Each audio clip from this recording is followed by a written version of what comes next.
Hello everyone, I'm Braun Mithra. It's nearly Black Friday. Black Friday is like the unofficial holiday for Kingdom Death Monster. In the last 2 or 3 years ago, I did a whole bunch of stuff covering all the Gambler's Chest and everything, and every Black Friday I make sure to cover the Black Friday updates. Last year I did live stream during Black Friday and everything.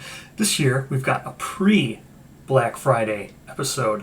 I posted a poll, giving it out in Lantern's Reign Discord and other Discords, and giving it out to the players of Kingdom Death, the community, to vote on the things they're most excited for Kingdom Death Monster. So that's what this video is. I'm going to be joined by two special guests, and we're going to just talk about the 12 things that the Gambler's Chest is going to add to Kingdom Death, and what things people are most excited for. And we'll go over the list and everything, and then we'll do our lists from 12 to 1. So it will start with the least thing we're most excited for to the thing we're absolutely most excited for. And we'll cover it, because I know previously those videos, they're really informative, and a lot of this is speculation. I just want to go over that. It's speculation. It's not like we get every little bit of how all these systems are going to work. That's not how Poots does his updates. He gives us tidbits, and then we can try to figure it out how it might work. He's not going to spoil us. So, again, this is just going to be speculation. But it's still fun, and I'm so thankful to the two guests that joined me. So, enjoy our hype video for the Gambler's Chest. And then we'll see, hopefully, this Black Friday, we'll get another huge Gambler's Chest thing, and we'll be able to see if anything's changed or what else is left. So, thank you so much, and I'll see you in the next episode.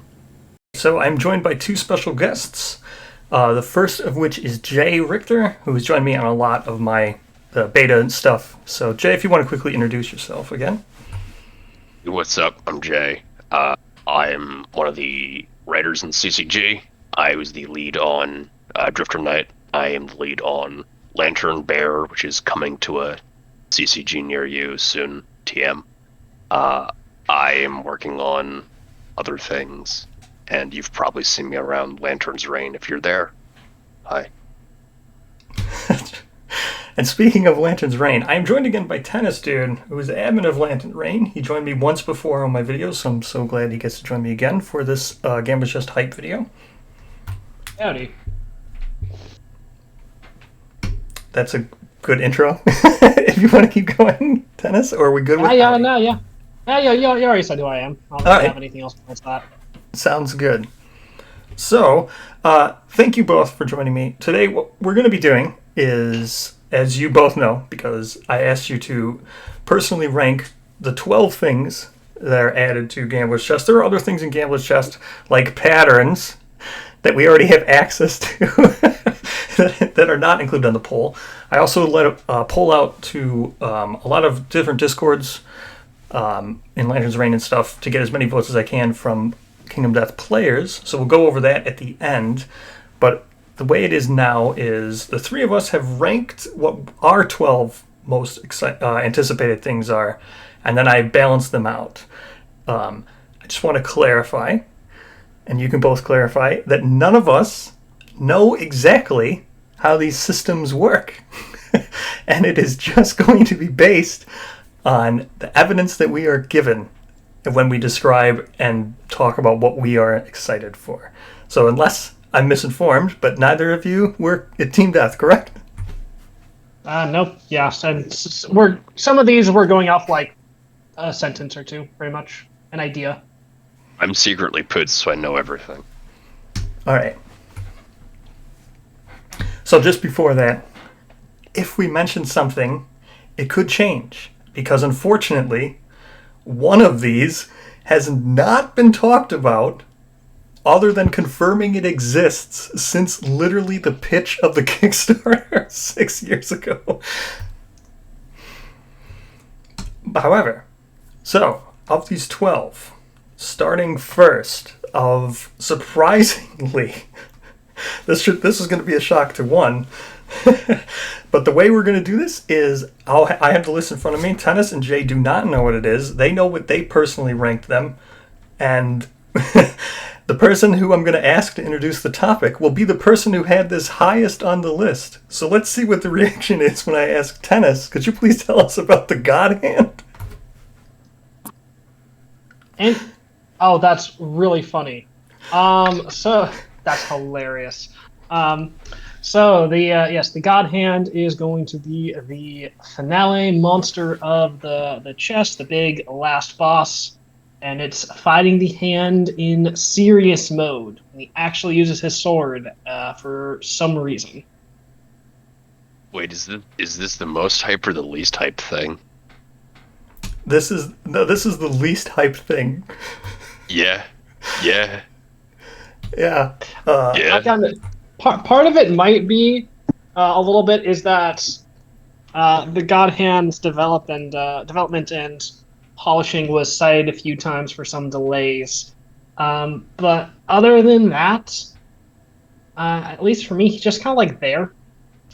It's like whatever. Tennis, what did you rank God Hand out of 12?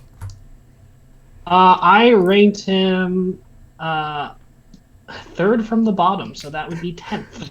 Yeah, so does that help you out, Jay? I ranked him 1 out of 12. I ranked him an 11 out of 12. That's funny. I think it's for me, it's just that Gold Smoke Knight did not set a good precedent. Yeah. My qualm with the God Hand is that he's really the only part of this whole thing that is wholly, utterly non-modular. That is another factor of it, yeah. You can only use him as the finale of Dreamkeeper, apparently. What does that mean? Probably that you can only be wounded by some super philosophy that you get at the end of the campaign. Yeah, I don't know. It's and I got he doesn't quite seem like he belongs.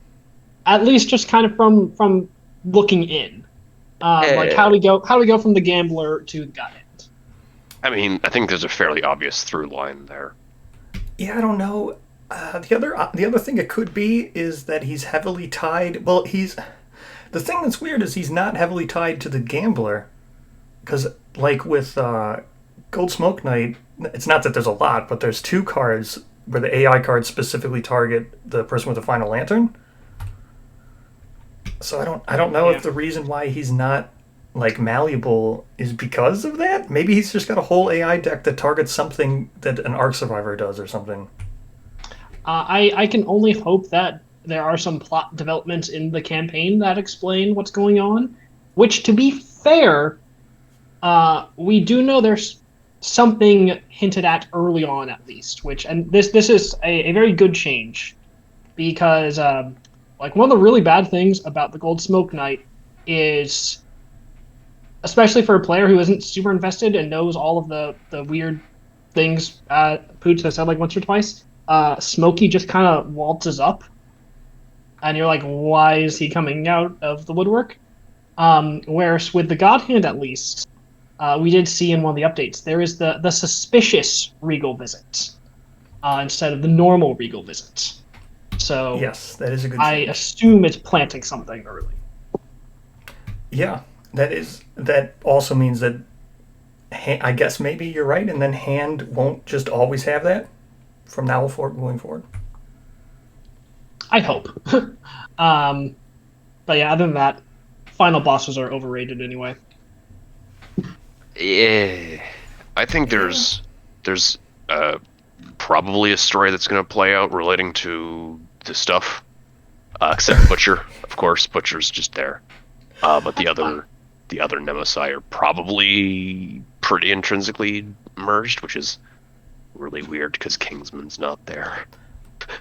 Yeah, it's a little awkward. We kind of lost the line there. Thatness is probably connected to the. We'll get that later. We'll get to that later. Get that later. Oh yeah. Yeah, I don't think there's just. Yeah, I think it's pretty much what Tennis said. I just don't think that there's. I think Poots is pretty predictable with his ending, right? So there's not much to really expect from God Hand. Everyone's gonna die, right? I mean, Also maybe. that. It's also entirely possible that the ending's like, you defeat the God Hand and he storms off and the survivors survive the end. Yeah. And then everybody collectively will cry that they waited 5 years for that. Well, at least we do know we're getting 2 strain endings, at least, right? He did say there was an epilogue and a epilogue and a finale ending. I think he said there was 2 of them, right? I don't remember. I think we're moving along with God. Yeah, there's not much to say. He has a cool model. He does have a cool model. We can talk about models later. But, so moving on to the number 11th one. Tennis, if you would please introduce high-grade resources. That's really funny. High-grade resources. This is the one we saw, like, a sentence of. It was talking about some Croc stuff. Croc's going to have high-grade resources, which are resources that can only drop from a level 3 up Croc. So it's a little similar to getting strange resources when you beat a quarry of X level, which is a common mechanic. Except presumably how this will work, and this is what I don't know if it even said this is how it does, but this is how I assume it will be. It's these high grade resources just get kind of like shuffled into the normal resource deck, and you just kind of pull them as normal when you're fighting a high level Croc. And I actually think it's a good idea. I think it can be a mechanic that can give a lot of legs to hunting high level, low node quarries a lot. I 100% agree that it is a great idea in theory. I think it'll be fine in practice. I think it's a solid idea for gating. I don't think it's hype. I'm not like, whoa, yeah, high grade resources. See, yeah, I think there was potential there, and there could still be hidden potential, which is why I did not make this my number 12. I made this my number 11. I gave it a 2 out of 12. Yeah, this was 9 for me. Yeah, there's a hint of potential there. As it's kind of like Sealed. It kind of looked like an early version of Sealed. From the one we saw, was once you gained it, I forget what it was. If someone had something, I forget what disorder, skull, maybe it was if they had bone marrow or something, or if they were immortal. Either way, they could make the blood lantern. Yeah, like I think gave you a pattern for it, or something like that. So that's cool. Yeah, that's why I didn't rank it a 12. But yeah, I agree. There's not like a whole bunch of hype, but it at least had an interesting twist. At least with that, it was with Immortal. I think it was if they had Immortal. An Immortal survivor could get the blood lantern pattern. Yeah, and I think if this is done well, it gives you a reason to want to hunt a bunch of level 3 Crocs, which is really cool. For low node quarries, the game it wants you to hunt those level 3s a lot. Like for something like a Phoenix or a Dung Beetle Knight, like node 3 stuff, the strange resource gating works well because really you're only going to fight like one of those level 3s. It's kind of like a crescendo.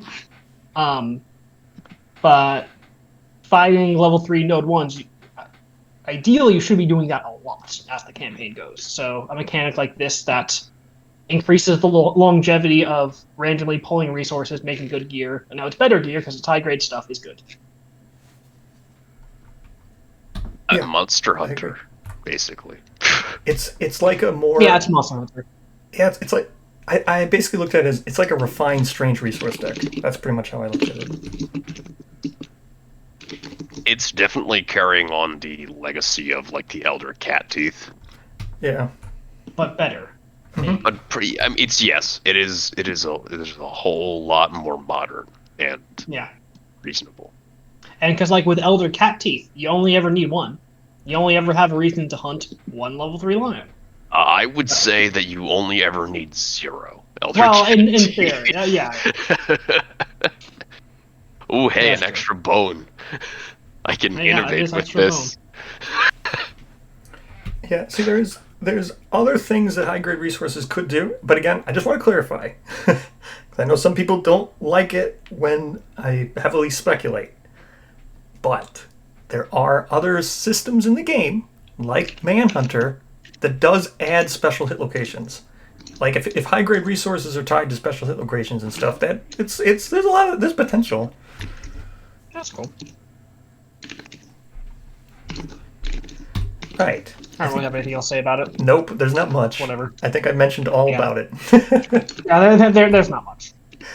It has high potential, but as I think Jay put it right, it's not like a hype thing. It just is a thing that improves the game.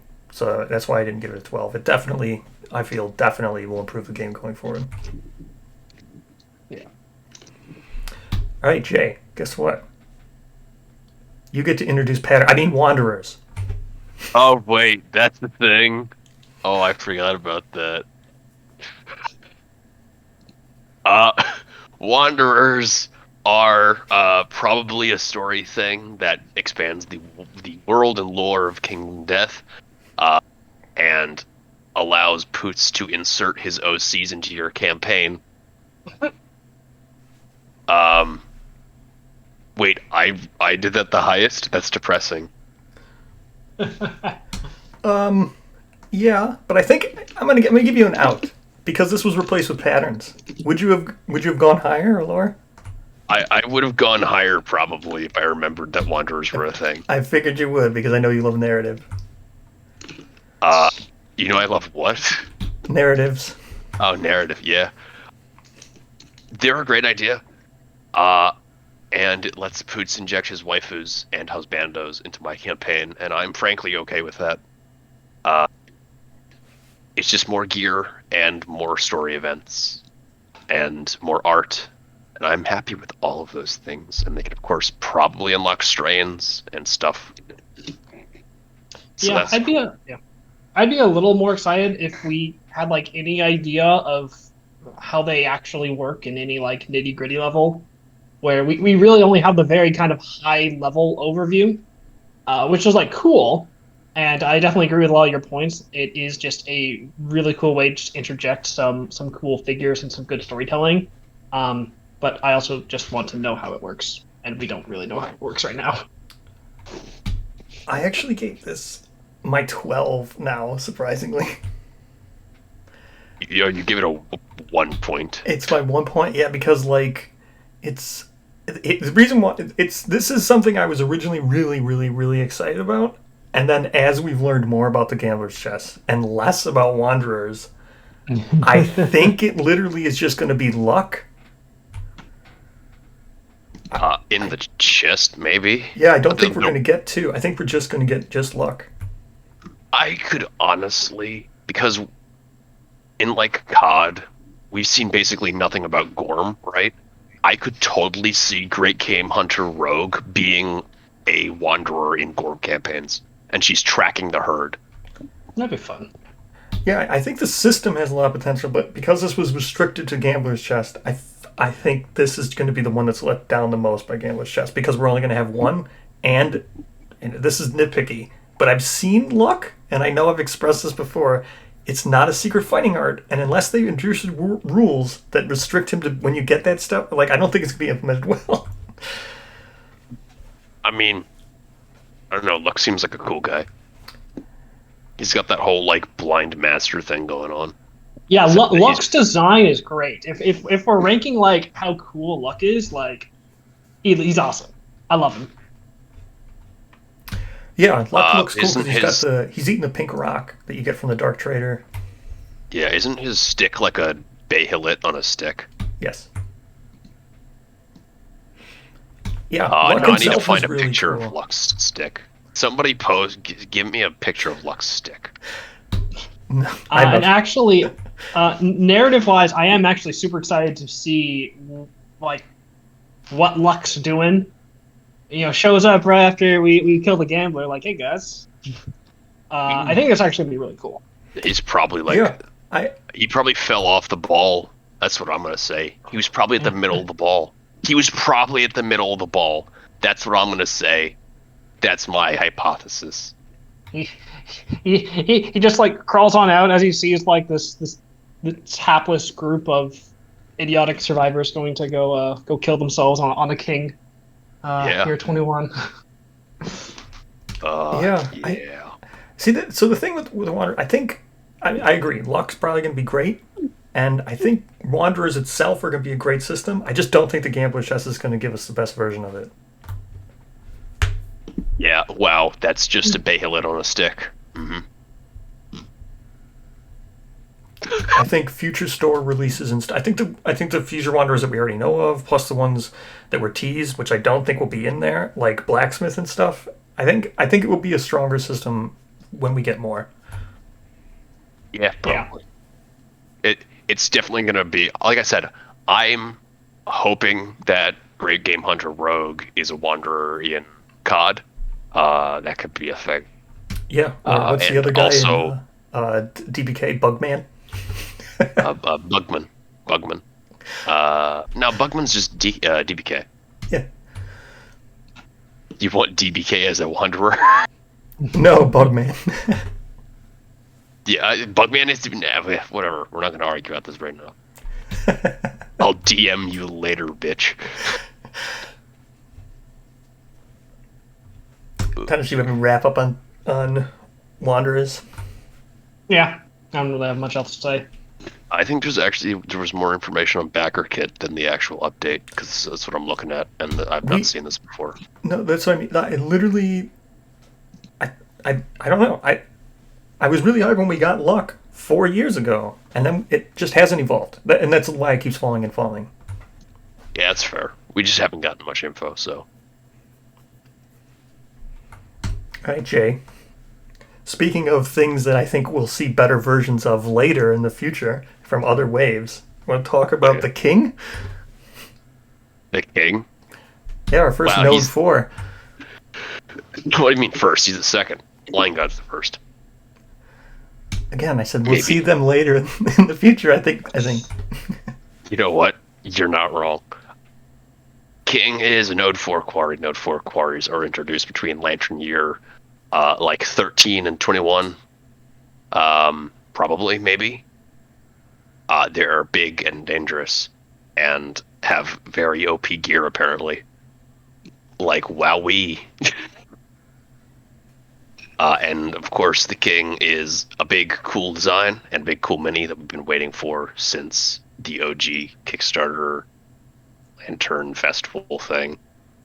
And I like his design, and I like his gear, and I think he's cool. And I am always down for stuff that makes the game more interesting towards the end game.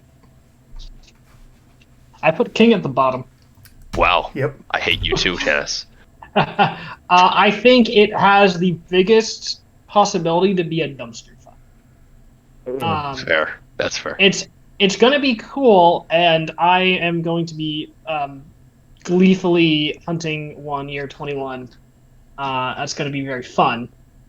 But late game quarries and monsters like this are the thing that the design team presumably has the least experience with, since it's really only the Lion God that is one of those things, and he has a lot of problems.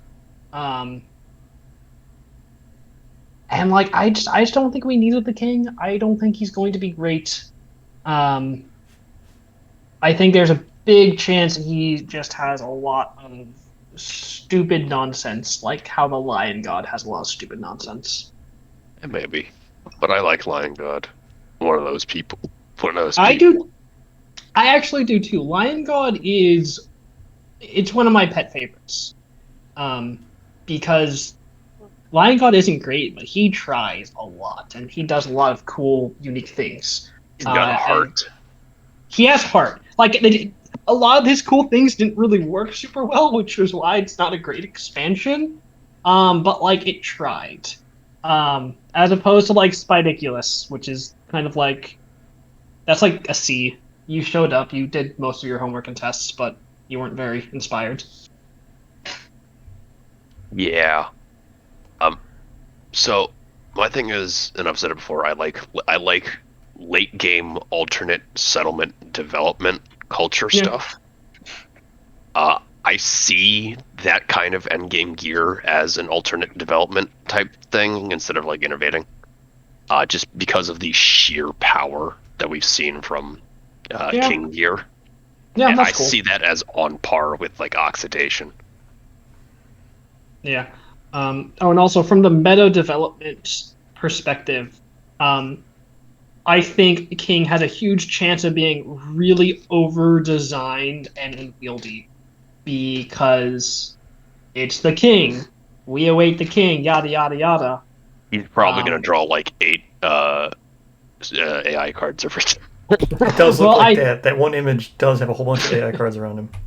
Yeah, but like I think just when you're going into designing something with having those high of expectations, either from the community or what you think the community thinks they want, I think it's just not setting yourself up for a very smooth development. I think it's the biggest danger is he's not gimmicky enough. I think he might be too much of a straight up fight. Yeah, but like that's fine to me. This was the biggest stretch here. I had this as 6. Jay, you already said you had this near the top, and I had it Tennis at 10 had this out of 12. literally his bottom. That's why it's here at like number 9. It's exactly what I said. I think I appreciate what the King's doing. I'm appreciating that we're getting a Node 4. I'm glad that year 21 through 30 is going to be good. I like the King for that. I love the fact that it's doing that. I just, again, like Wanderers, I think we're going to see just so much better Node 4s in the future. But I'm glad that King exists, and I'm glad we're getting a Node 4. It might be cool. I want it to be cool. We just know so little about it. The gear does look amazing, though. The gear looks like it's going to be doing just crazy stuff. We can't even parse like how it works because there's like retaliate when you retaliate, then to like divide reality. There's all kinds of stuff you can't even parse how good they are. The only thing you can parse is they are way better than anything we have ever seen stat wise, pure stat wise. Yeah.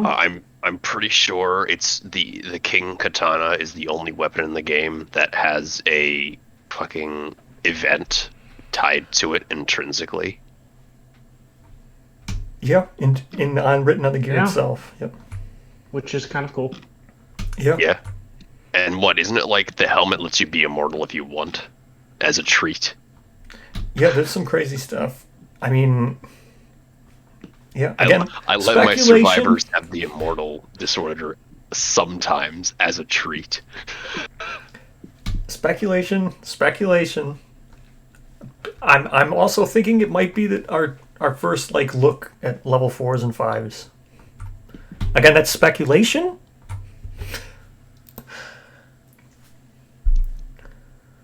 I think I would be surprised if it follows the 1-2-3 structure, because then it doesn't really play very nice with the Watcher and people of the Lantern. Because I agree. After you beat the Watcher, which is year 20-ish, you can only hunt level 3s, so it'd be weird. We'll see. I don't know. Yeah, there's only 2 possibilities. Either 1, it is level 3, 4, 5, or 2, they change how post-core works, so it is you can only hunt level 3 plus node 1 to 3. See, I would just like that because I'm a huge People of the Lantern fan, and I want to use King and People of the Lantern with Kingsman. There better be interactions with Kingsman too. See, that's the other thing with King is there's just so much we don't know. Yeah. Yeah. No, I just looked it up. The King armor has 10 armor. Yeah, it's nuts. The Death King armor. Yeah. You are a slayer of kings while insane. Ignore feint, which is a thing, and bash, which is the entire fucking leather armor set in the helm. Awesome. Yeah. Oh, and also actually, so the thing I will rank 10 out of 10 about the King expansion is that this is not the King armor. It is the Death King armor, which was stated in some updater comments, because this is not armor that evokes the idea of the monster, like pretty much every other monster armor does. You know, like white lion armor is being the white lion. This is armor to kill a king, not armor of the king, and that's fucking awesome. Yep, that is. I remember that was stated. Very cool. Doesn't explain why Does there's that a bunch mean of that we speakers don't on have? it, but Does that mean we don't have to kill kings to make the armor? I don't know. Maybe the babies just fall off and we use those. And you Yeah, the collect king them is like just like Spike 100 Lee's. babies in a trench coat. yep. It's just like little rascaling up to your settlement and killing everybody. It's awful. Also, yeah, the king armor might be my favorite looking set in the game besides black and red. Yeah, it looks really cool. It's great. Anything else you want to say on your king, Jay? Nah, that's probably it. All right. So this is fascinating because we're on number 8 now. Tennis, you can introduce your number 8 if you want, or Jay, or myself, because everybody put Atlas. You can go. So I don't even know how to introduce Jay. You can introduce Atlas. I don't know what Atlas is. I don't know. There's so much stuff with Atlas. He's supposedly Frankly, he's based off the yokai, and he's supposed to come. He's a Kingsman replacement because we don't get Kingsman in the campaign with King. So he was just a promise from what was it? Twist Gaming, right? Or just Christmas Promise? I forget what it was, but they said he's thrown in there. Or was he the Mario Maker promise? I don't know. Frankly, I am relatively new to all of the Kingdom Death stuff compared to you guys, so I don't remember all of the interviews from 7 years ago. I was but a zygote at the time. But you don't have an encyclopedic knowledge of every comment on Kickstarter? That's Only the pretty weird, stuff dude. since I've actually started playing KDM.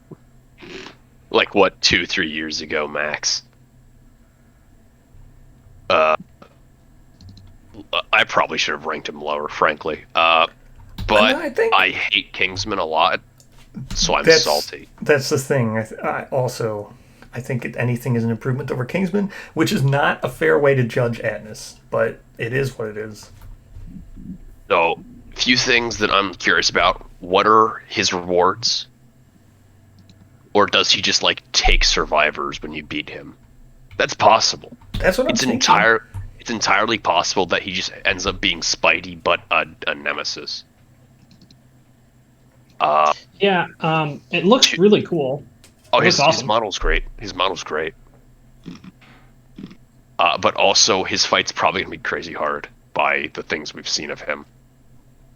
Like, what is it? Like, he attacks every survivor over and over again every turn in a cycle or something.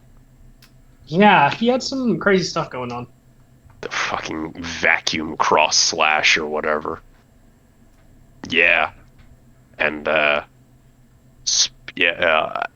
Atlas fully sheathes its cannon sword, starting with the survivor furthest from Atlas. Flip and resolve sword craft cards one at a time, alternating between survivors in a cycle. If a survivor dies, continue to resolve the cards on their corpse before removing the model.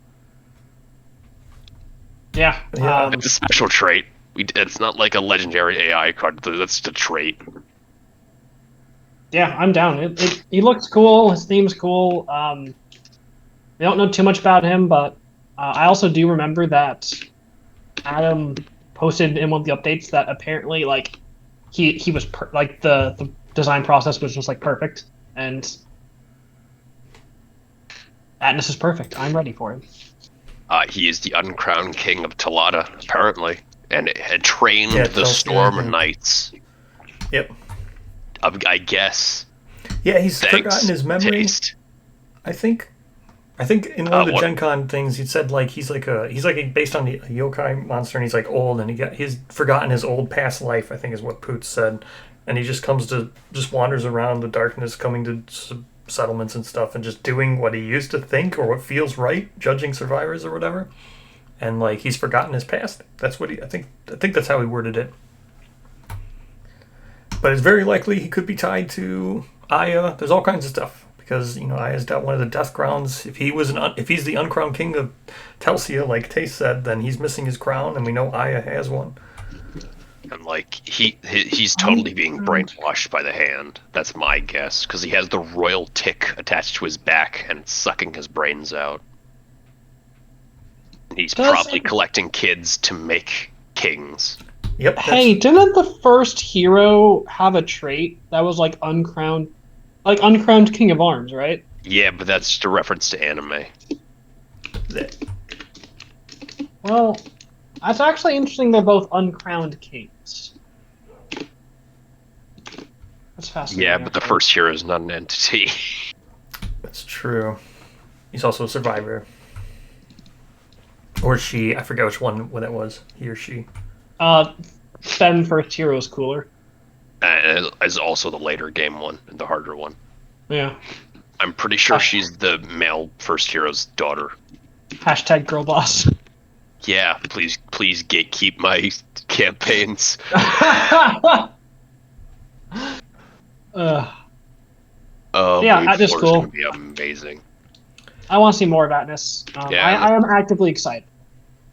I think it's going to be really cool. I don't have any reservations about it. I think his fight could be too hard. Other than that, that's fine. Yeah, he looks good. Yeah, well, I'm bad. Remember that, Tennis? I need to feel alive again. Oh, you just want some good old fashioned Santa CBT. Moving on. Yeah, well, I mean, that's the other nice thing about doing this. I wanted to do this before, so I'm gonna get this out before Black Friday. That's the whole point. But yeah, all of us could just be proven instantly wrong on Black Friday about some of this. So this again, speculation. Black Friday delivery will begin 2025. I hope we get a nice big gambler's chest overview again. Gosh, it better not be. I'm sure it's going to be all done. I bet we're going to get a timeline on Black Friday, 100%. Gonna start shipping Black Friday. I can feel it. Yeah, yes. Even if it's not, I would still prefer. Even if it is, I would still prefer to have a gambler's chest overview. Yeah. So Jay, you had this the highest. A lot of these, the next two here are pretty much we all had them 6, 7, 8, 9. They're all like within 1 point of the tally difference here. But Jay, so if you want to talk about encounters. So remember what we said about Wanderers being the only thing? We were only getting Bone Eaters for now. Yeah, that is confirmed. Oh, you guys, I put Bone Eaters at 11. Yeah, Jay and I put it at 9. Jay also put it at, Jay put it at 7. No, wait. Yeah, Tennis should be introducing them then. What? Oh no, 11 on the bottom. On the bottom. Oh, sorry. Okay, yeah. I gave Encounters a 9 out of 12. Yeah, oh, wow. I gave it an 8. So that's why it's the middling here. No, I gave it a 7. I'm not a Bone Eater believer. No, all of us gave Atlas an 8. All three of us. Yeah. Okay. Remember, Tennis, I am coming from this from a design standpoint, and I want those rules so I can make my own encounters. Yeah. And remember, I also play solo, so I don't feel bad about extending my playtime. And I think they're cool. And I know that you miss your waifu, but the new waifus are pretty good too. No, I have a very specific reason I don't like encounters. I don't think they'll really work. See, no, I actually agree with that. Mine's more of like a timing that it adds to the game more so than will it work.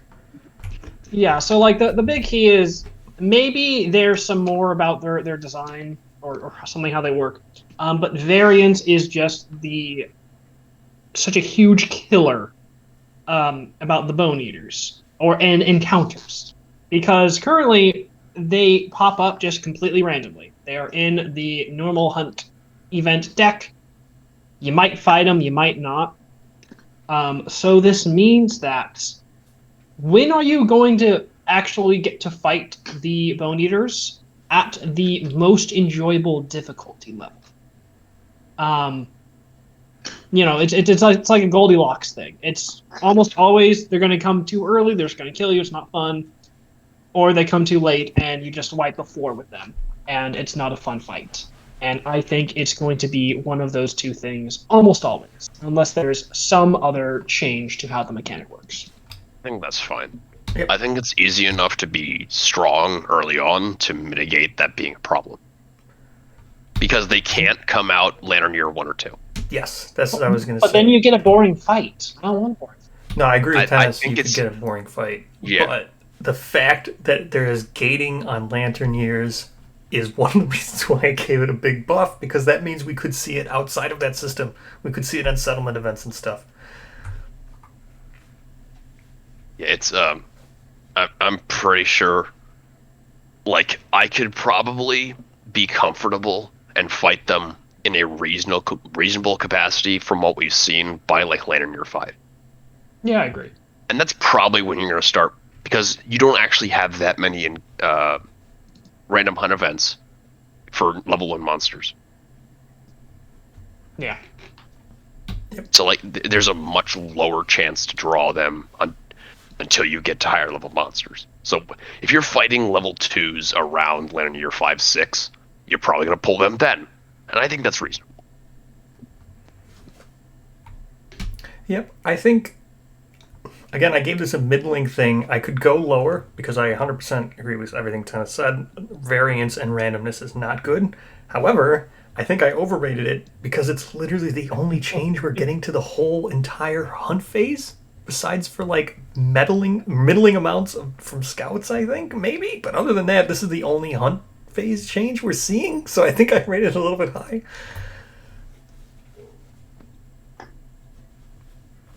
Because the hunt phase is, like, I don't know, needs help, just in general, as it is now. Yeah. I'm also not sure I have much to say about what we've actually seen of the Bone Eaters, just the encounter system. It's, like, kind of neat. Some of the gear was a little cool. They might be a good fight. It's like five other little survivors, so I hope they're cool. Yeah, I think they're really cool.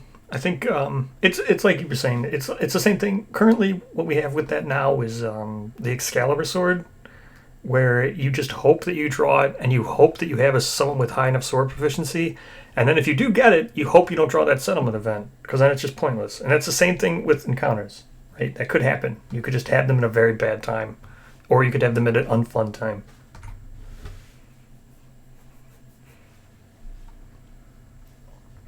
All right. Jay has been sitting long enough for this one. Are you ready, Jay? You know I'm about to ask you to introduce, right? Oh, baby. Look, man. Okay. Jay, you want to tell us about food? Food is culture. Okay. Let me give you my author spiel right now, because I'm a writer at heart, and I want to be a writer when I grow up. Okay. I truly, wholly believe that every culture on the planet is comprised of two components: the stories they tell and the food they eat. Food is such an intrinsic and vital part of a people, of an identity.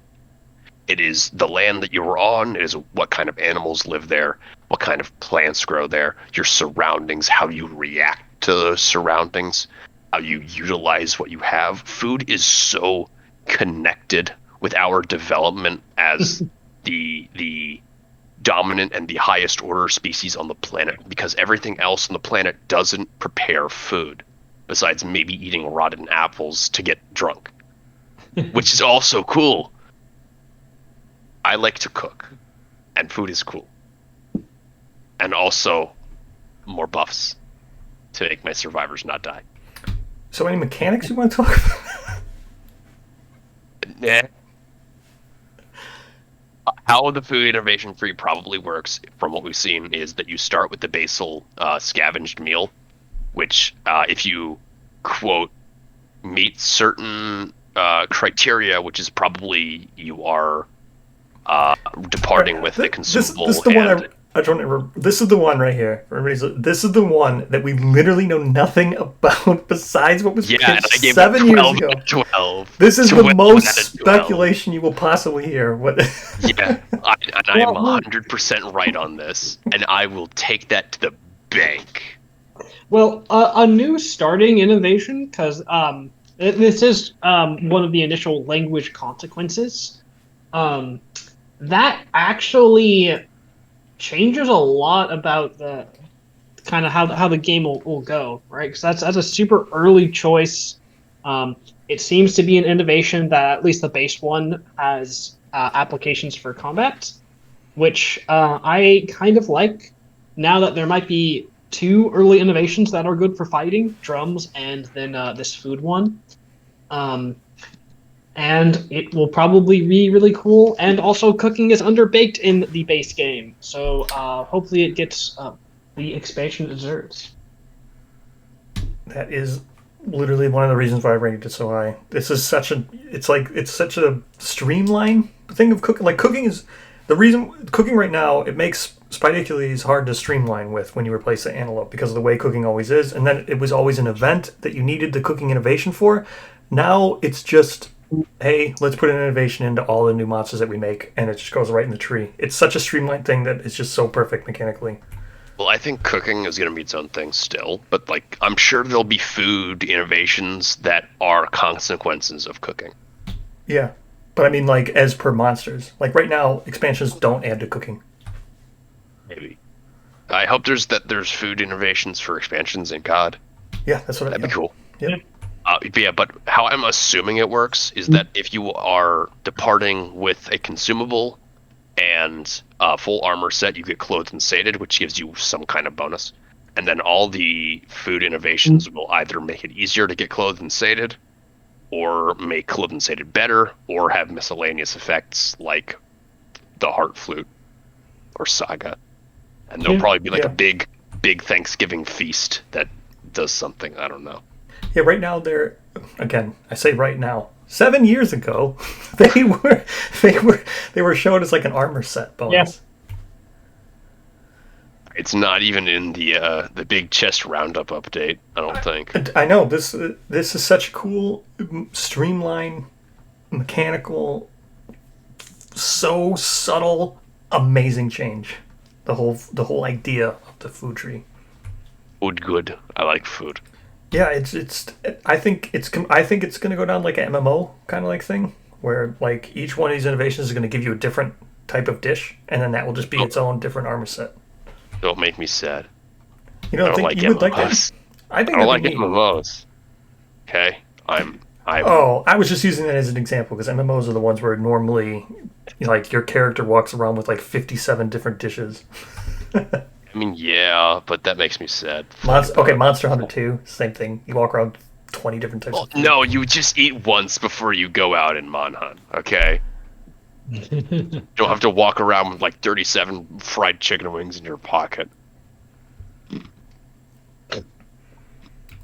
So if anybody couldn't tell, that was Jay's number 1. Yeah. You can't take that away from me. The thing that we've seen once 7 years ago is my favorite. Yeah. That one's got a lot of potential. But we don't know much about it, even though it's so highly potential. Speaking of things that we don't know much about that have been teased for 7 years, Tennis, why don't you tell us about the Gambler? Oh yeah, he's really cool. It's a fun design. There are enough kind of evocative hints of what's going on with him to keep him interesting. Because there is the I think it's called the Death Wager Hunt event in the table where he just kind of shows up, and you have to play the game of dice to see if you die or you gain some luck. That's a fun one. but also just the kind of hints about other stuff that's going on with him has made me super interested in him. Like how the thing he's hoisting, that's apparently a fruit, whatever that means. And there is a super cool hunt event about the gambler, a second one. I can't remember which number it is. It's in like the 70s or something. But the survivors find a mural depicting I think the quote in the book is something like a hero with a giant fruit on his back or something. And I just remember seeing that hunt event and getting my mind kind of blown a bit because it's clearly the gambler based on the description, and it calls him a hero, which is very evocative. And I just really want to see what the heck's going on with him. He interests me. It's probably like much the hand like scribe punished him for something by giving him the Atlas thing and making him hold up to fruit and Sisyphus and Atlas and all that stuff. Yeah. Well, no, he was a hero while he had the fruit on, with the mural. Atlas is a hero while he holds up the world. Yeah. I also like that the gambler seems to be the most nurturing of the core monsters we've seen so far. He does. I was going to say that. Yeah. He gives you.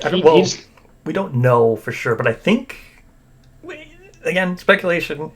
At some point, he's either going to give you the gambler forum, which is a whole innovation. So, or no, gaming forum, right? Is it gambling forum or gaming forum? Gaming pavilion. That's it. Yep. Yeah. Which is probably. I'm going to assume it's like the sun pool, as opposed to the sun core location. It's like the sacred pool settlement location. That's my guess. Well, no, we've seen it. We've seen his core settlement location, haven't we? Yeah, no, but like, you know how in People the Sun, there's the sun, which is the core location, yeah. and then the pool, which is a separate thing. So much like food, no mechanics to talk about with gambler. Nothing. He's the core monster for People the Dreamkeeper, which is the chest. I was going to mention that. So it didn't affect me because I probably worded it badly or worded it poorly, but I did associate Dreamkeeper campaign to the gambler because he is a core monster. So in the vote, did the fact that it was linked to the Dreamkeeper campaign influence either of you? It didn't influence me. I strictly voted just on gambler himself, but. I mean, I kind of voted on it being both, frankly. I put him like right in the middle. He got 6 out of 12 from me. Yeah. He's fine. He's cool. He's the coolest mini in the entire game. I'll say that much. I like him way more than even like Ivory Dragon. Sometimes cool. the fact that he's part of the Dreamkeeper campaign, did that influence you? Like I said, I just did it just based on just gambler. Yeah, I mean it's. I'm not. No, wait. Poots said that you can't drag and drop him. So yeah. It's also a non-modular thing. That's fine. I'm excited. Show me the game. You're allowed to be. It's a free country. All right. So moving along then. Do we hit is this number 10? No, it's not. This tennis. Why don't you tell us about scouts? You cut off there. What am I telling us about? Scouts. Oh, scouts. I'm a little skeptical. But I think scouts are a cool idea. It seems like it might be giving some more agency over some hunt and settlement event stuff, which is very good. The scout being a completely separate fifth hunter from the start is very interesting. Of course, I can only assume this now means that a TPK doesn't involve losing all of your gear now. because that was how the system originally worked out. You know, your hunting party and the scout died, you lost your stuff. But that also was when the scout being in combat as another character was a high level upgrade. So it does depend a little bit on how that ends up working. But it just looks like a cool expansion of the game.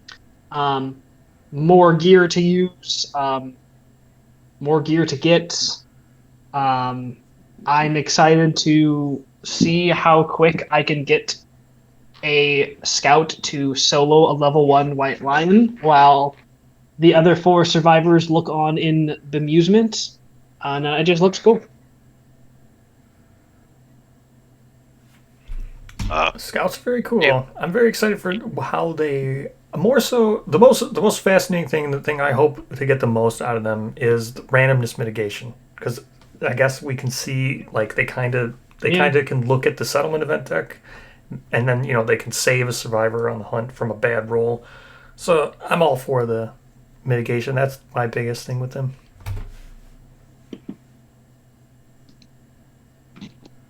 The best thing I can say about Scouts is that I absolutely love their minis. I think they're the coolest designs. They're so good. Oh yeah. The stone face ghillie suit. Oh, it's so good.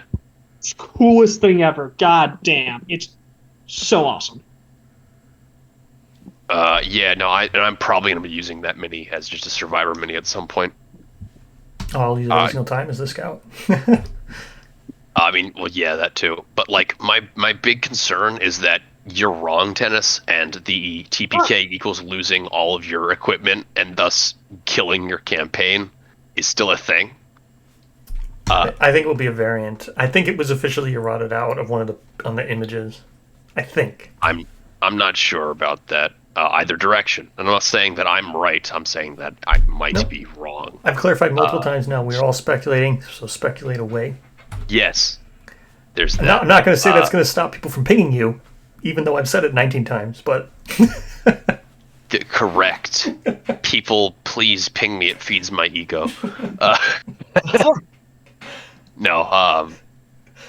like, my big concern is that it is literally that all of your gear gets lost on TPA unless the scout survives, and that would suck hard because I'm be like, hey, I'm gonna finally go fight the old master and then lose like 2 lantern sets, a Death King set, and a Dream Knight or something,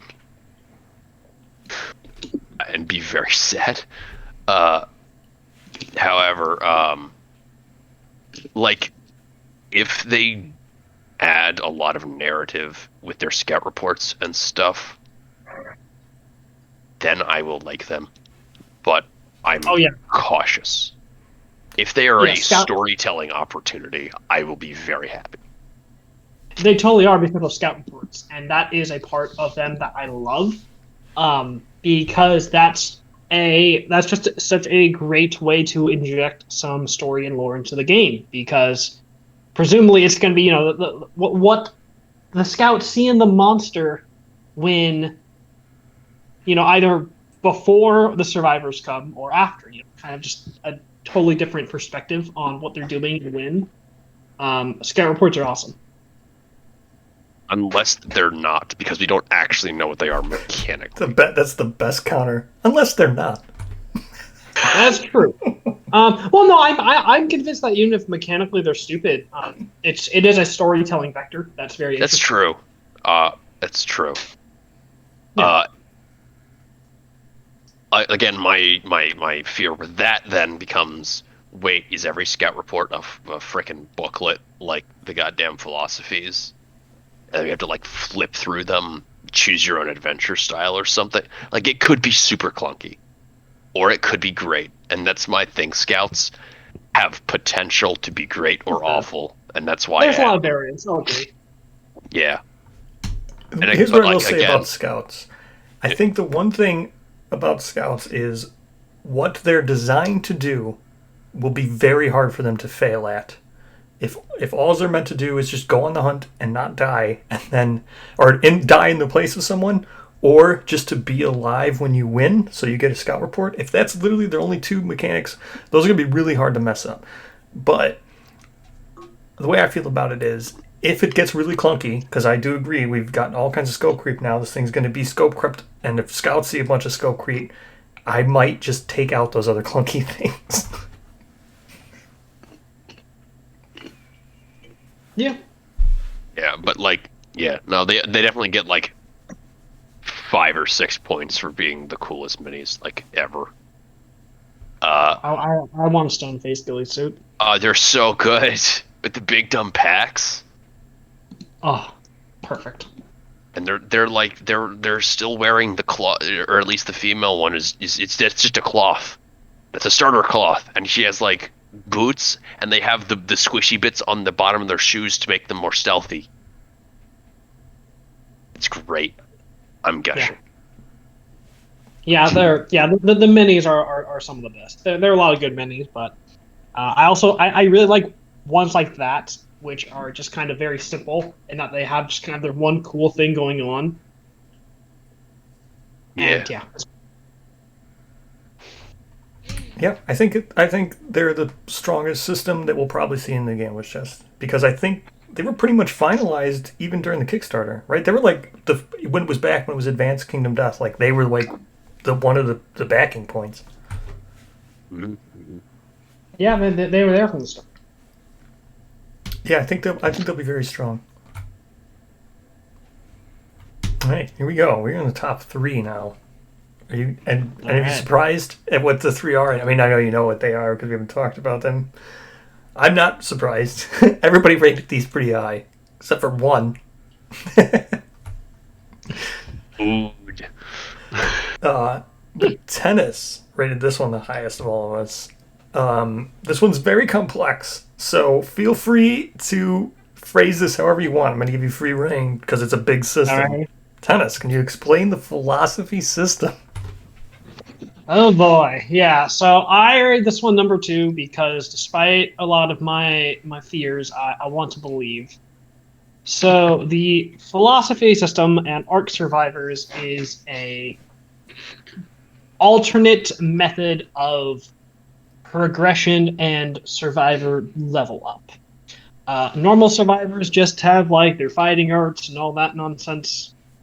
Ark Survivors instead take on philosophies, which are the infamous little booklets. And we don't know too much about them, but they seem to be a pretty complicated and in-depth system. A philosophy is going to have a certain tenet and neurosis, which are kind of like permanent fighting arts and disorders. And as a survivor progresses through a philosophy, they will gain more abilities and knowledge, which specifically that's what Ark survivors get. They don't get fighting arts, they get knowledge cards, which are similar. They get those. New philosophies get unlocked, so other survivors can get them. One of the kind of interesting parts that adds kind of like a deck building aspect to this even is that whenever any survivor unlocks a specific knowledge from their philosophy, that knowledge gets added to the random knowledge deck. So when other survivors get a random knowledge, they can get that knowledge now. It was the kind of core of the Gambler's Chest from the start. Infamously got hugely bloated because now it has the little booklets. But I'm kind of here for it. It looks awesome. I'd say that was very, very summarizing, very good. My biggest fear is that it has just become the people of the Dreamkeeper saviors. It's not. Are you sure about that? Yes. Okay. Yeah, that is confirmed. The philosophy system is an independent system. He has said that in the comments. Now, that was actually something I was going to ask. We're going to backtrack real quick because Jay I was going to mention this. When we were talking about the Gambler and talking about Dreamkeeper, I don't think Dreamkeeper is going to have any Savior or anything special about it. That's why I kind of just dismissed it and voted just for Gambler. So do either of you think Dreamkeeper's going to have a special thing? Absolutely, of course. It has to. There's always a special survivor. I think Arc Survivors are a special survivor, and that's my problem. Because if it's not plug and play, I'm going to be sad. It is. There have been comments by Adam that directly said Arc Survivors can go into other campaigns. I don't... Free. Okay, well... Okay, that's fair. Okay, if we acknowledge the comments exist, you can say you don't believe him, which I respect that. That is not an unreasonable thing to say. I understand that he said that, and I've seen those comments. Okay. I don't think he's being truthful. Or I think fair. I think that maybe there's like a variant rule to say that you can replace saviors with Arc Survivors. I don't know how that would really even work with like People of the Sun or People of the Stars, because you have to gain fighting arts for People of the Stars. Another comment did mention that there was some systems in place for kind of marrying the old stuff and things that need fighting arts with the new Arc Survivors and stuff. We have absolutely no idea what those systems are or if they even really exist, but in theory there might be a plan. If everything works properly, and it is not just, Saviors 2.0, right, and the post-Gambler development is not just you unlock a really good philosophy, because if it is, I will be sad. Yeah, I don't think Saviors 2.0... If everything comes together, it will be the single greatest system in all of Kingdom Death. If everything comes together. Yeah, Saviors 2.0 is I don't think you have to worry about Saviors 2.0. I think Saviors 2.0 were the other ones, were the Dragon King. Those were Saviors 2.0. So we've already seen that. I think philosophies go above that, above the People of the Stars. Because Saviors are like the most basic thing. They were neat originally, but then they got nerfed in 1.5, and now you can only have one of them, and they're just, you take blue. Yeah, that's one of the few things I take from C, is you get one of each Pokemon. I've always been surprised at how kind of lame Saviors are. That's why I was saying... In that, yeah. Saviors 2.0, I don't think... We can just toss that right out, Jay. That already happened with Dragon King. I think we'll do better because, heck, Sun Warriors and People of the Stars, they're both great. I wouldn't say Sun Warriors are great, but... They're pretty good. People of the Sun is kind of a hot mess, but it's a fun hot mess. Yes, it's a very hot mess. In fact, you could say it is great.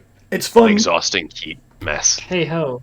But Sun Warriors, they are thematically the centerpiece of the campaign.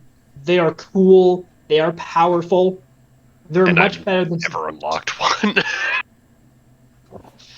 You should. They're fun. They do good stuff. I don't have enough RNG for that shit. That is one thing I will say. Yeah, there's a lot of RNG in getting good ones, but you can still do it. Oh, and some People of the Sun, no, because you get 1 million population, and with new Survival of the Fittest, you can just re-roll all the dice. That's true. And get everything how you want it. Yeah, I guess. Which is also why that can't be busted. Right. So we're going. I'm circling back on track here. I will say this. Just to go with the dream, this has worked amazingly, and I'm so glad the two of you joined me for this. I can't believe when I asked if how you thought Dreamkeeper campaign would work, I can't believe we came away with 3 different answers. That is amazing to me. That was funny. So basically, yeah, I agree with Jay to an extent. I think Arc Survivors are the Dreamkeeper saviors. They're the special ones of that, and then again, I 100% believe what Tennis said and everything. That doesn't make them special at all. So therefore, Dreamkeeper doesn't have a special type of survivor. But Tennis, you think they will have something special of their own? Of course. Interesting. See, special survivors are the centerpiece of a campaign. They should be. But it's the There's always a monster at the center of the settlement, and then there's always special survivors. So, all right. I have no idea what Dreamkeepers are going to be. They're just gonna be like gambling addicts. Yeah, I mean, yeah, it'll be interesting. See, I just had written it completely off because I agreed with Jay to an extent that yes, our survivors are the thing. It's just that I also believe Poots, and I think those can be used anywhere, thus making them not special. I mean, Dreamkeepers only exists, or People of the Dream probably only exists as window shopping at Macy's to like show you the new things that you plug into your other stuff.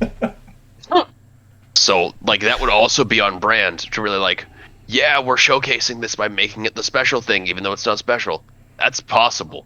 I'm not saying it's not possible. No, I'm just saying I don't that's trust how I Poots viewed enough. it too.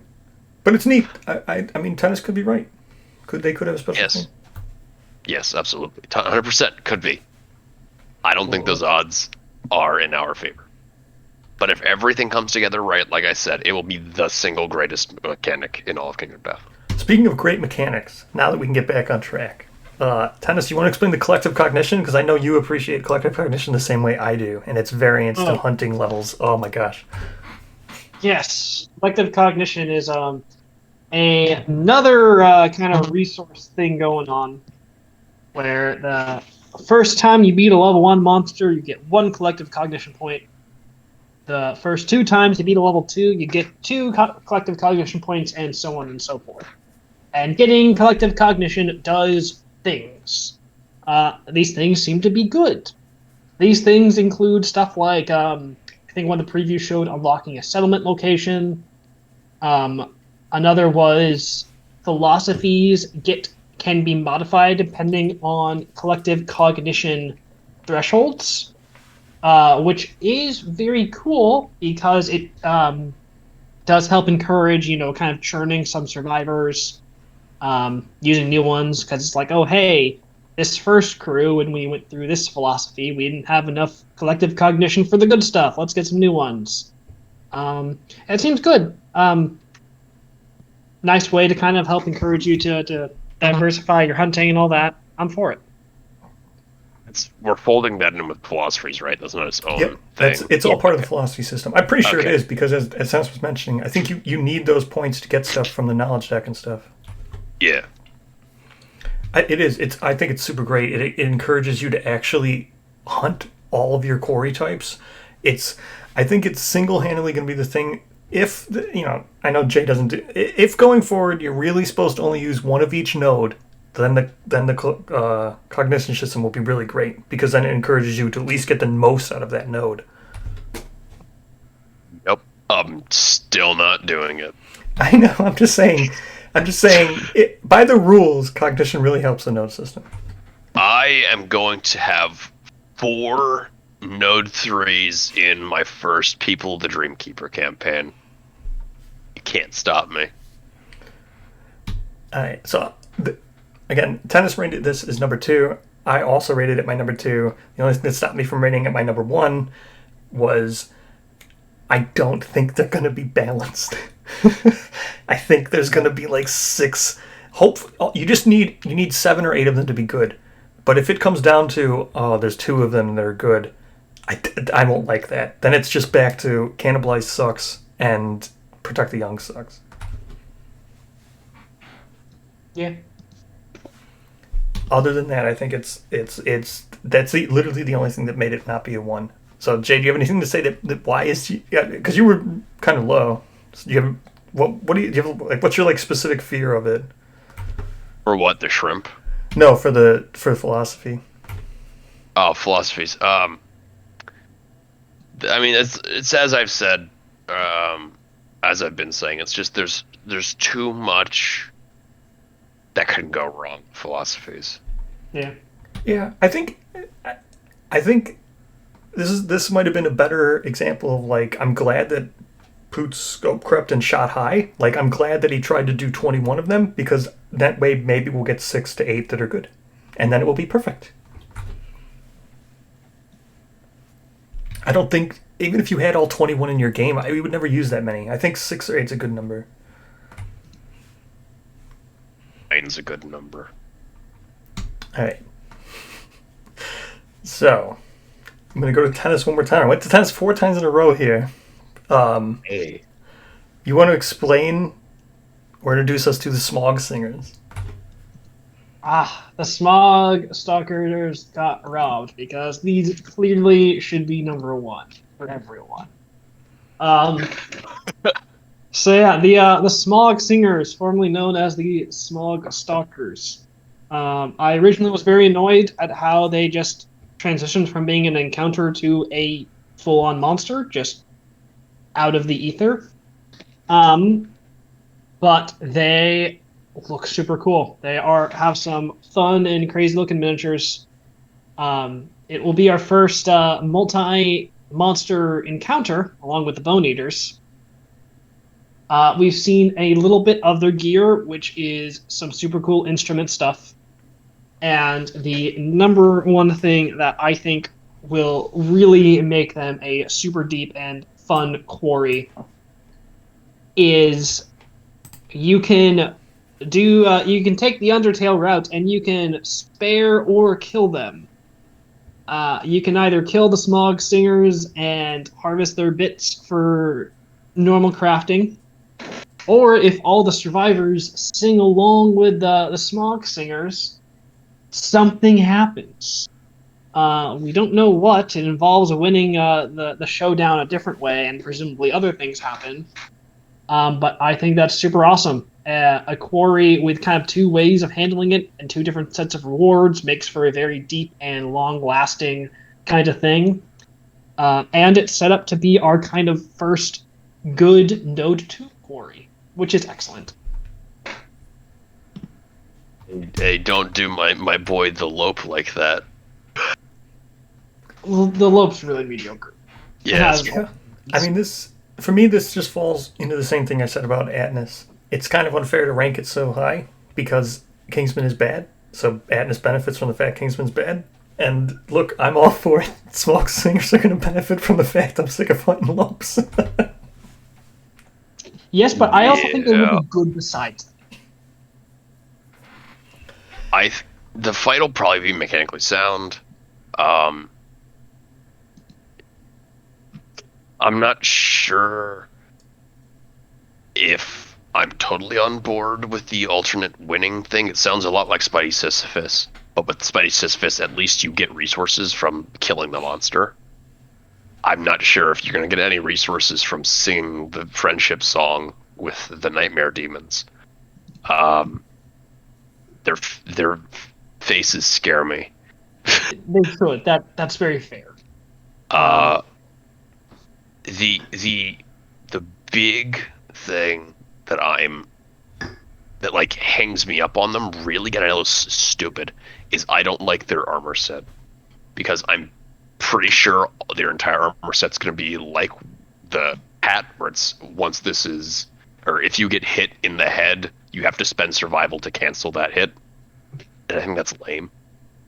I also don't like how the armor looks. It looks pretty dorky, yeah. It's gross. It's not even like the silhouette. But the silhouette doesn't bother me. The fact that it's gross skin. Yeah. It's not the most stylish. I'll agree. It's a direct Final Fantasy bard. Like it looks way better without the dumb hat. I love the head sculpts. I love the head sculpts that don't have the hat. Yeah, I'm just saying the buffy pants with the really puffy pants tucked into the boots with the puffy hat. That's all Final Fantasy bards. Yeah, totally. I think that we get robbed because that lantern loot design that we saw is way better. Yeah. If you remember the one I'm talking about, I'm sure Brawl put it up on screen. If you're talking about the perfect hit one, yeah. The one that said like this looks way too high notes, so we're not going to use it. Oh, yeah. Oh, you're talking about the art, about the armor, yeah. Yeah, the art, gotcha. That looks way better. Yeah, I'm really hung up on that hat because that makes me think the entire armor set's going to be super boring. I think the weapons are fine. I don't think they're all going to have that ability. I'm hoping it's just a head. It might be, or it might be a Spidey situation where almost every armor piece is the same. Yeah. Because like the waist, and the chest on Spidey are the same. Yeah. And it's boring. And I think the head to do something else, but still.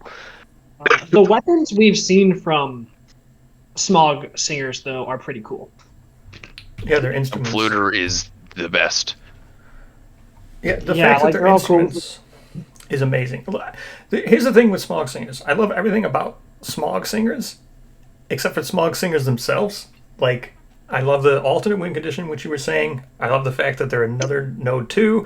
I love the fact that they're bringing new proficiencies with probably being instrument proficiency. The fact that you're creating instruments. The fact that they're supposed to be bards. The fact that they're a support. All this stuff that they do to the game is awesome, but they could have been anything. That's the only, they didn't have to be Smog Singers. Like, they could be anything. If all those mechanics were placed on, like, I don't know, the B, I would have been just as excited for it. But other than that, yeah, they're amazing. I do kind of like how horrendously hideous. They're gross. They're so gross. Yeah, oh yeah. But they own it. I like it. The thing is, the original art, which was in, like, update 45, is even worse, because they're, like, spindly and have weird shrimp legs. Yeah. You're talking about the gourd people? Yeah, it's the same update as the gourd people, but there's one that's, like, one of those weird house centipedes. And I'm thankful we didn't get those as a mini. Ugh. Can you imagine a house centipede Smog Singer? Ugh. No, thank you. No, but yeah, it's just, I think that their gear looks kind of boring, and the fight will probably be fun. But like, just like Spidey, I feel like you won't have a reason to do that kind of fun fight. Which is sad, but I will be happy if I am wrong. Yeah, Smog Singers are great. I think I'm excited for them. All right, Jay. You ready to talk about everybody's boy? Is the boy? Is him? Is my son? All right, Jay. Tell us about the croc. He's googly. He's a big. He's the Node 1. He's a Node 1 of the People of Dreamkeeper campaign, and I'm going to be putting him into all of my Lantern campaigns instead of the Lion, because yes, he is apparently a sleepy boy, and his intro event and his prologue is from his perspective instead of the survivor's perspective, which is cool. He has cool gear, even though we haven't seen any of the armor, which is grating to me. He's the Crimson Croc, and he is a cool guy, and he has googly eyes and cool gear. Yeah, he's a cool dork, and I love how derpy he is. He's very endearing. Egg pizza. Yeah, he loves egg pizza. Pizza, yep. Egg pizza. We needed a new Node 1. We did. I'm tired of hunting Gorm and Lion. Because Gorm is just Lion, but chunky. Yeah, speaking of Gorm, everything about Croc, the weapons and what he's selling is like, cause I forget exactly how Poots framed it, maybe Tennis will remember, but he's supposed to be something that he's got like levels, high grade, the high grade resources also make high grade weapons. Yeah, it's very much like a Monster Hunter philosophy of once you get to G rank level 3 monsters, the stuff is completely different and is super useful, even though he's low on the totem pole. Yep. I mean, we're not going to talk about the Qatar, but everything else with Honed looks good. What's wrong with the Qatar, my guy? Tennis, you want to talk about the Qatar? It's terrible design because things should not be paired unless they have a reason to be paired. Okay, listen. Qatars kind of need to be paired for the vibe. Then give them a cool ability when they're paired, like the Spidiculous Qatars. There you go. Spidiculous Qatars are great, and I agree with that statement. I feel like a Qatar that isn't paired would feel really limp. It has it gives one of the swords reach too, which is cool. Then swords get some love. Oh, he has everything. Did you see this? He has everything. He is everything. I think he's... Yeah, I wonder how much stuff it's going to actually have, because like with the sprue and the art, it's been like just like a deluge of stuff. Yeah, he's... My sole he's got concern that he's only going to have like 2 support items, being the horn and the compass. I think some of them are probably going to be really good, right? Like, some of them are going to be like, as we were just talking about, when you come back around to when he's level 3, and when he gets better, then you make some of those weapons. But otherwise, he had a shield, he has guitars, he's got an axe, he's got a cleaver, he's got a spear, he's got a bow. A blood compass. He's got a blood compass, he's got daggers, he's got a club, he's got a hammer, he's got a grand weapon, he's got a sword. I think he's got like 2 guitars, actually. He's got literally everything. He has to have new... I think a whip. He has a whip. Yeah, he has to have a new... now, again, I'm so glad Taste joined the Discord. Taste is absolutely amazing, but Taste is hinting at, like, maybe there might be more proficiencies. So I think maybe probably hammer and cleaver are probably going to be things. Chance. I think that's probably why he has everything, is so that we can try out all these new which is good. A Node 1 should give you access to almost all of the weapon types, so you at least can go... Or at least a bunch of weapon types. Yeah, they don't all have to be good. Just something to get you to that Node 2, and then Node 2 can have better ones. And then, but at least something so you can start building proficiency. He has a bow. I just realized that. I remembered that. He has every single type, I think, even a scythe. Maybe. Maybe. I'm just saying that... His arsenal is grand. Yeah, I really hope his armor is like interesting. It doesn't even need to be good; it just needs to be interesting, and I'll use it. Yeah, we've seen like no idea of what it is. We have seen not a single piece of an armor gear card. It looks awesome. Like from an art perspective, it's so good. It's obviously by far the best Node 1 armor, besides maybe the B armor. Yeah, everybody's excited for Croc. Croc's cool. He's my boy. Croc's great. He's gonna be cool. Yeah, so Jay had this 11, and Tennis and I both had this as 10. That's why it pretty much was number 1. I mean, that's it. Oh, also, can we mention that Honed is the best? Honed is fixed Frail. Yeah, it's they great. Fixed Frail. Frail does not need to be a thing anymore. We have moved on as a society past the need for Frail. Yep, good thing we had that rebar. Oh, I hate that. And yeah, actually, Honed is just like it's really good because it allows you to feel the risk of getting a super dense location and not wanting to because you get screwed after, but not super screwed. You just kind of have to deal with a bad weapon for the rest of the fights. Yep. Yeah, I mean, it probably hints that he's probably got 2 or 3 in his deck, so you'll probably be running into him for early campaign. Yeah. I'm cool with that. It's good. Croc's great. Yeah, he's great. He's Croc got the has high grade 2 resources. clubs. He's awesome. I don't even think. I hope that Smoke Singers have high grades too. Like, I hope everything does. Probably, maybe. You don't know that. I know we don't. It's speculation, but from what we've seen, I don't even think, like I was saying, like for me at least, Smog Singers might have gotten a little bit of a bump in my rating because I don't want to fight Lope, and it's nice to have a new Node 2. I don't feel the same way with Croc. I don't feel like White Lion Fatigue factored into my ranking of Croc at all. Yeah.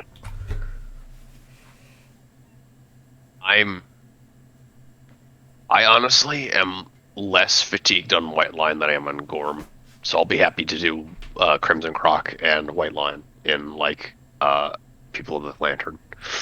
Yeah, and Gorm had the same thing. Gorm had a great arsenal of stuff too. That's why you'd use him over the Lion. Gorm has the best weapons. Yeah. Gorm has freaking Weapon Crafter tier weapons at Lantern Year 2, 1, whatever. Yep. And again, I don't think fatigue of the current monsters factored into Croc at all, at least for me. I know for a fact that I'm going to be putting Croc into Inverted Mountain. Hey, he's in everything. He's everyone's boy. Him and Tough Guy. Yeah. Because I hate the frog. Yeah, Croc's great. I want a plushie. Adam, get on it. Make a Crimson Croc plushie. Wearing a sheriff's hat and Crocs. Sheriff's hat, yeah. Yeah, the Croc Cop. Croc Cop, if you guys aren't on Lantern's Reign, join Lantern's Reign and learn about the memes. Speaking of Lantern's Reign, let's go over and see what Lantern's Reign and other places had to say. So, let's go from the bottom. The lowest, there was surprisingly a lot. I mean, let's see. I allowed everybody to vote for 5 things, so there'd be a variety. Couldn't let everybody vote for like 8 things, then it wouldn't be much. So, 100 participants is how many we had on this vote. Pretty good number, I would say. But only pulling in 16 votes was high grade resources. That is like nothing. It's only 3% of the vote. Bruh. Justice for my boy G rank. Yeah, I don't know. I don't know why it's so low. I think it's probably just because it's never talked about. I think a lot of these are just going to be because they're just never talked about ever. Yeah. High grade resources could also be dismissed as, well, those are just perfect. And that might be true.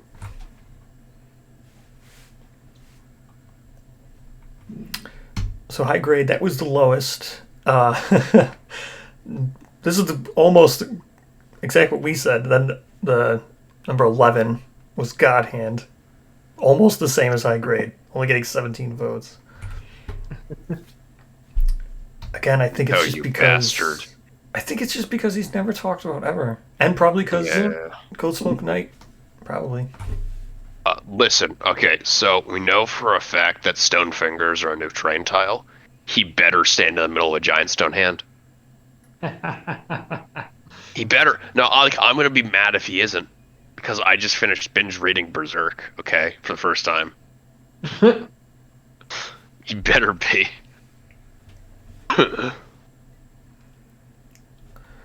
So they're coming in at 10. We have Atnus. I don't think... I mean... I guess he didn't... I'm not even that hyped for Atnus. I would have thought he would have benefited from the... what do they call the Kingsman bump, but I guess not. Yeah. It's a cool guy. Yeah, I just would have thought more people would want him just to replace Kingsman. And then... number 9, Smog Singers. I guess we're the only ones who really like him, I guess. Very low. What's number 9? Number 9, it's Smog Singers. Yeah, okay, it's fine. They're gross. True, aesthetically, I could see that. Vote it down because you don't want to see it. Right? Out of sight, out of mind, that makes sense. You won't like it, as John once said. Coming in at 8 is Jay's boy, the Food Tree.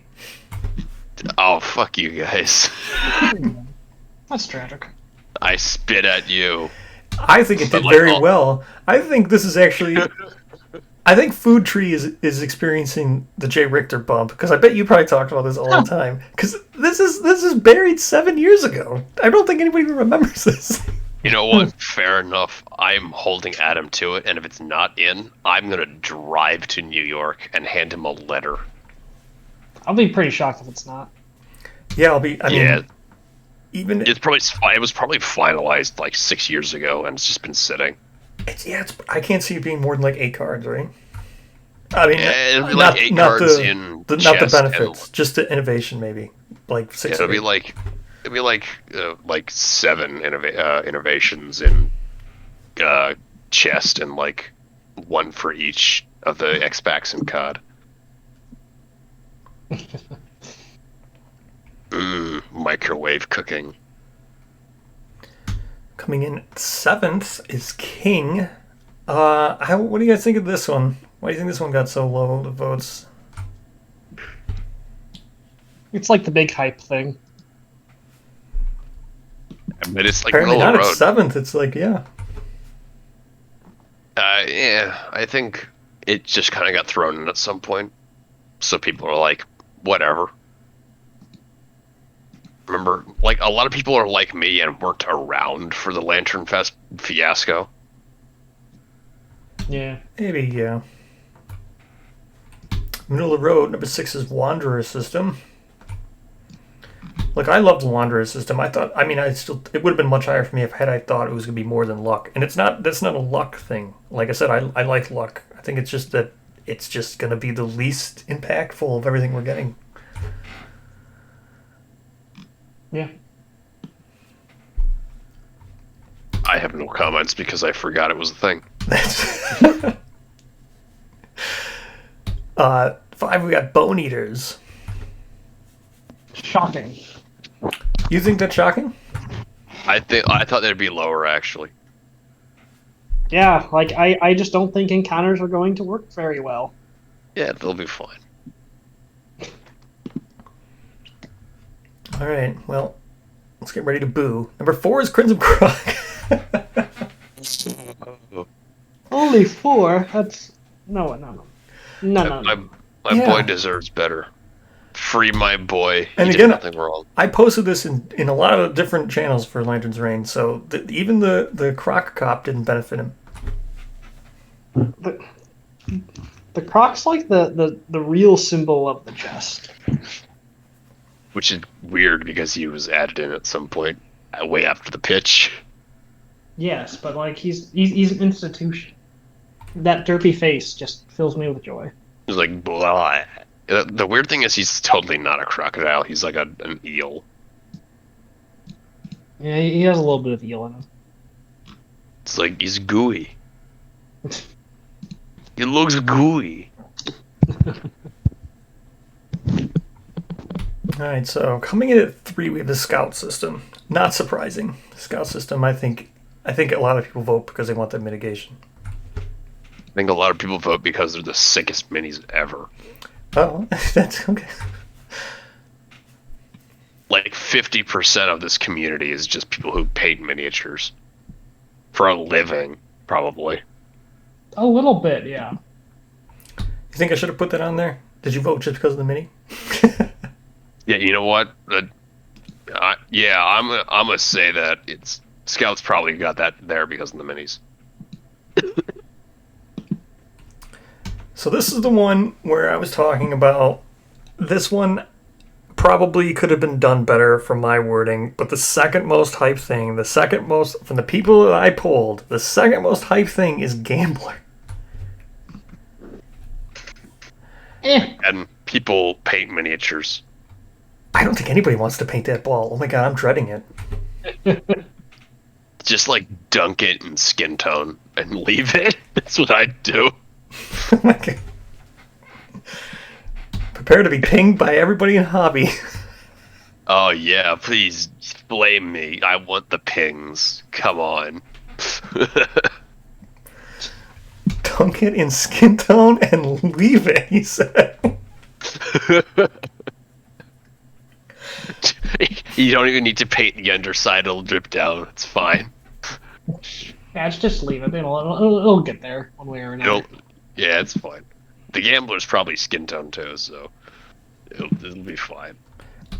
So, and again, I put Dreamkeeper campaign there. Do you think this is, knowing now that it got second, I think it's probably because people think Arc Survivor is, or maybe Tennis is correct, maybe, or I mean, maybe Jay's correct. Maybe that literally Dreamkeeper campaign is literally the only thing Arc Survivors will be in. I believe Poots. Tennis believes Poots. I want to believe Poots. That's really true. do. Look, I'm not going to fault you about that. Like legitimately, I hope that it's the most well-oiled plug-and-play system in the whole thing. Because if it is, and it does just slot in, awesome. Well, it's great. So number 1 is philosophy system, and that's what you're talking exactly. about. Yes. Yeah. If it slots in, and it works well, I am so for it. And if we get more philosophies that only work outside of the Dreamkeeper campaign, that's kind of the crux of it. Because like I'm pretty sure that there's a King's Curse philosophy, which obviously there's no Kingsman. There is a King's. Well, there's 3 of them that don't belong in the campaign, right? There's a King's Curse, a Shadow style or something, and then a radioactive something. I think is what they're. Well, they might not be called that, but there's definitely one for sun, one for stars, or one that mimics stars, mimics sun, and then a Kingsman one. Yeah, and then do we know if there's been more philosophies in the COD? No. I mean, we barely know anything about Gambler's Chest, and that's what we're getting next. Yeah, fair enough. So surprisingly, I'm not surprised at the philosophy. I think everybody loves philosophy. Do you think it's just because of fighting arts mitigation? Originally, I thought that's what it was for, was to help with fighting art mitigation. But now I'm actually more excited knowing more about it than I was just to get rid of fighting arts. I think philosophies are that high because of Bug Girl. Okay.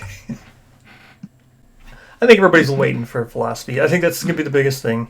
Scouts. I think this is going to do really well. Campus Chest, and if it works, like you said, I think a lot of people are really ready and really hyped for the systems. It would seem, even from this vote, Godhand was real low, Atlas was low, Smogsinger was low, King was low, Croc was low. The top three were the Arc Survivors, Philosophy, and Scouts. So I think everybody just wants the systems, a fresh new Kingdom Death to enjoy in however you like to play it. Advanced Kingdom Death. All right, so thank you so much for joining me. I look forward to doing it again. Maybe once we get Gambler's Chest, we can all do this again together for Campaigns of Death. Yeah. Alrighty. Adios. Yep, thank you so much. I'll see you soon, Jay, for beta. Probably whenever that stuff comes out, tomorrow or whatever. Hopefully, that'd be neat. All right, thank you so much, both of you. Yeah.